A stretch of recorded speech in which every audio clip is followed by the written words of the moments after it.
देखो बाबू, आज का जो आपका टॉपिक है ये आपका सॉइल इरोजन से है। सॉइल इरोजन के अंतर्गत एक तीन टर्म आपके आते हैं। तीनों टर्मों को यहाँ पे हम इस फिगर के द्वारा आपका क्लियर कर रहे हैं।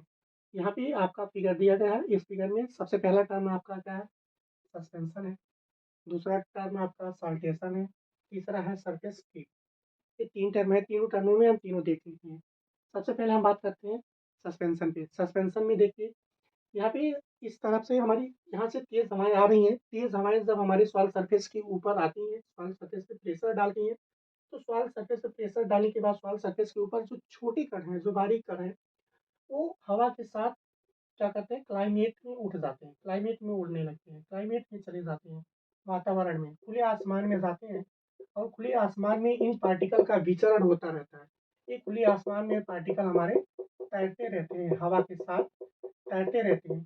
और जब हवा कम हो जाती है, स्लो हो जाती है, या हवा की स्पीड कम हो जाती है, तो ये काफी दूर जाके डिपॉजिट हो जाते हैं, गिर जाते हैं, ड्रॉप कर जाते हैं नीचे। तो ऐसे कंडीशन में ये जो पार्टिकल हैं, ये पार्टिकल की जो साइज होती है, ये काफी छोटी होती है। सस्पेंशन के अंतर्गत हमारे सॉइल पार्टिकल क्लाइमेट में जाते हैं, और क्लाइमेट के काफी दूर तक वो खुले आसमान में विचरण करते रहते हैं, और काफी दूर हवा के साथ जाके डिपॉजिट हो जाते हैं, गिर जाते हैं।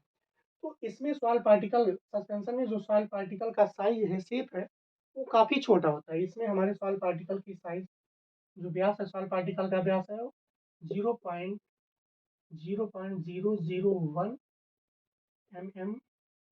0.001 से 0.1 तक होता है। कहने का मतलब 0.001 मिलीमीटर से लेके 0.1 मिलीमीटर तक यहाँ पे सॉइल पार्टिकल का व्यास होता है। दूसरी चीज ये है कि यहाँ पे जो हमारे सॉइल पार्टिकल हैं, ये कई किलोमीटर दूर जाके गिरते हैं। कहने का मतलब जब क्लाइमेट में जाते हैं, वातावरण में, खुले आसमान में जाते हैं, तो खुले आसमान में ही कई किलोमीटर दूरी तक जाते हैं, मीलों तक इनकी डिस्टेंस होती है। कहने का मतलब इनका जो ट्रांसपोर्टेशन है, वो किलोमीटर में और मील में होता है। इसके अंतर्गत हमारे सैंड, सॉरी सैंड नहीं, बल्कि इसके अंतर्गत सिल्ट आ जाता है, क्ले आ जाता है। जैसे एग्जांपल के लिए आप समझ सकते हो कि एग्जाम्पल के अंदर आपकी धूल मिट्टी जो है, धूल धूल जो है, धूल इसके अंतर्गत आ जाती है। इसमें सस्पेंशन के द्वारा जो आपका सॉइल इरोजन होता है, वो आपका 3 से 4%। सस्पेंशन के द्वारा सॉइल इरोजन 3 से 4% होता है। तो कहने का तात्पर्य है, 3 4 टॉपिक यहाँ से आप अगर याद रखना चाहते हैं, तो ये 3 4 टॉपिक यहाँ से याद रख सकते हैं, जो आपके एग्जाम में पूछा जा सकता है। सबसे पहले, इस सस्पेंशन में सॉइल पार्टिकल का आकार क्या होता है?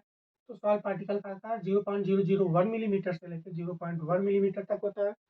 दूसरा क्वेश्चन आपका बनता है यहाँ से कि सस्पेंशन के द्वारा सॉइल इरोजन कितना परसेंट होता है? तो सस्पेंशन के द्वारा जो आपका सॉइल इरोजन है, वो 3 से 4% होता है। कितना? 3 से 4%। तीसरा क्वेश्चन पूछ सकता है कि सस्पेंशन के द्वारा जो कणों का ट्रांसपोर्टेशन होता है, या जो आपके सॉइल पार्टिकल जो स्थानांतरित होते हैं, उनकी डिस्टेंस कितनी होती है, दूरी, तो वो किलोमीटर में होती है। किसमें होती है? किलोमीटर में या मील में होती है। काफी दूर तक ये जाके डिपोजिट होते हैं, गिरते हैं सॉइल सरफेस पे। ये तो हो गया आपका सस्पेंशन। इसका एग्जाम्पल अगर आप जानना चाहें, तो एग्जाम्पल के लिए आपका सिल्ट आ जाता है, इसके अंतर्गत क्ले आ जाता है, ये सारी इसके अंतर्गत आ जाते हैं। अब दूसरा हम आपका है साल्टेशन। साल्टेशन को देखने, साल्टेशन समझने के लिए, साल्टेशन में जो सॉइल पार्टिकल है, साल्टेशन में जैसे हवा जब तेज गति से आती है, तीव्र गति से आती है हवाएं, तो हवा का जो प्रेशर है, ये हमारी सॉइल सरफेस के ऊपर जो पार्टिकल है, पार्टिकल के ऊपर पड़ता है। तो इसमें साल्टेशन में सस्पेंशन की अपेक्षा, सस्पेंशन यहाँ पे, साल्टेशन यहाँ पे, तो साल्टेशन का जो फिगर है आपका ये है। ये फिगर आपका यहाँ से लेके ये यहाँ तक ही आपका जो है, ये साल्टेशन का फिगर है। तो साल्टेशन में इसकी सस्पेंशन की अपेक्षा जो सॉइल पार्टिकल है, ये काफी बड़े होते हैं। और जब तेज हवाओं का प्रेशर इन कणों पे पड़ता है, तो ये कण क्या करते हैं, उछलते हुए आगे बढ़ते हैं। कहाँ पे? उछलते हुए आगे बढ़ते हैं। ये सॉइल सरफेस से करीब होते हैं, ऊपर नहीं जाते हैं, करीब होते हैं। रीजन है कि इनकी जो साइज है, ये बड़ी है, इनका भार अधिक होता है, जिसकी वजह से ये सॉइल सरफेस से काफी ऊंचाई पे नहीं जा पाते, काफी ऊंचाई पे नहीं जा पाते हैं। ऐसे सिचुएशन में ये सरफेस से पास ही रह के उछलते हुए, कूदते हुए धीरे-धीरे आगे बढ़ते रहते हैं। अब बात करते हैं इन कणों की जो साइज़ है वो क्या है? इन कणों की साइज़ जो होती है, वो होती है 0.1 एमएम से 1 एमएम, 1 एमएम, 0.1 एमएम से 1 एमएम के बीच होता है। कहने का मतलब साल्टेशन के अंतर्गत जो सॉइल पार्टिकल आते हैं, उनकी जो साइज़ है वो 0.1 एमएम से 1 मिलीमीटर, 1 एमएम तक इसकी साइज़ होती है। इसमें सॉइल पार्टिकल का जो ट्रांसपोर्टेशन होता है, वो काफ़ी नज़दीक होता है। कहने का मतलब मीटर में, ये कूदते हुए, ऐसे कूदते हुए आगे बढ़ते हैं। इनका ट्रांसपोर्टेशन मीटर में होता है। मीटर में ये डिस्टेंस तय करते हैं, दूरी तय करते हैं। सबसे ज़्यादा अगर सॉइल इरोज़न होता है, तो वो साल्टेशन के द्वारा ही होता है। साल्टेशन के द्वारा जो सॉइल इरोज़न हमारा 50 से लेके 90% तक होता है। कितना परसेंट? ये इम्पोर्टेंट क्वेश्चन है आपके लिए। यहाँ से हमेशा क्वेश्चन पूछता है कि सबसे ज़्यादा सॉइल इरोज़न किसके माध्यम से होता है, किस माध्यम से होता है? तो आपका आंसर है साल्टेशन। साल्टेशन के द्वारा अगर बात करें कितना परसेंट सॉइल इरोज़न होता है, तो 50 से लेके 90% तक सॉइल इरोज़न साल्टेशन के द्वारा होता है। अगर इसमें एग्ज़ाम्पल की हम बात करते हैं, तो इसके अंतर्गत आपका बालू आ जाता है, जिसे रेत कहते हैं, बालू। बालू या रेत।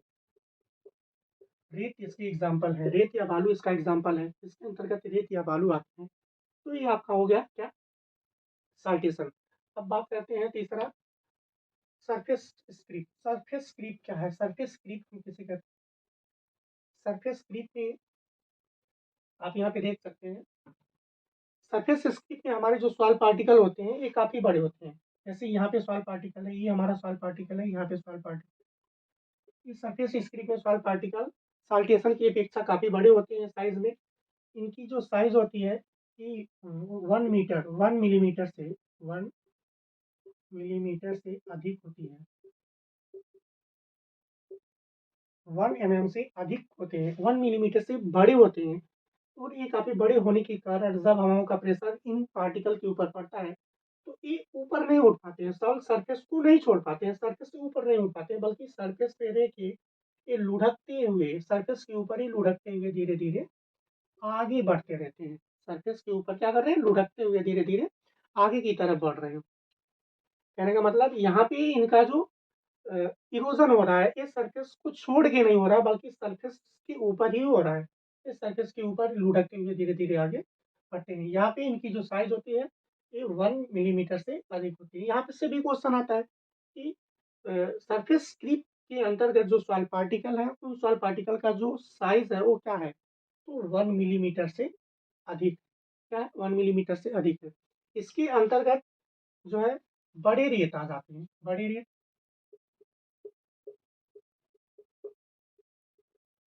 बड़े साइज़ के जो हमारे रेत हैं, बड़े साइज़ के रेत इसके अंतर्गत आ जाते हैं। और सरफेस क्रीप के द्वारा जो सबसे इम्पोर्टेंट इसमें क्वेश्चन है, सरफेस क्रीप के द्वारा सॉइल इरोज़न होता है, वो कितना परसेंट होता है?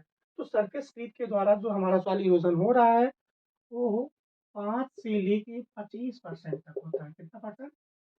5% से लेके 25%। ये इम्पोर्टेंट क्वेश्चन आपके लिए। यहाँ से अक्सर क्वेश्चन करता है कि सरफेस क्रीप में या सरफेस क्रीप के द्वारा कितना परसेंट सॉइल इरोजन होता है? तो 5 से 25% सॉइल इरोजन होता है। इसका एग्जाम्पल की बात करें, तो बड़े रेत कह सकते हैं, इसके अंतर्गत बड़े रेत आ जाते हैं।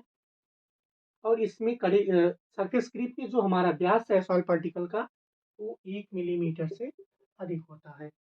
ये तीनों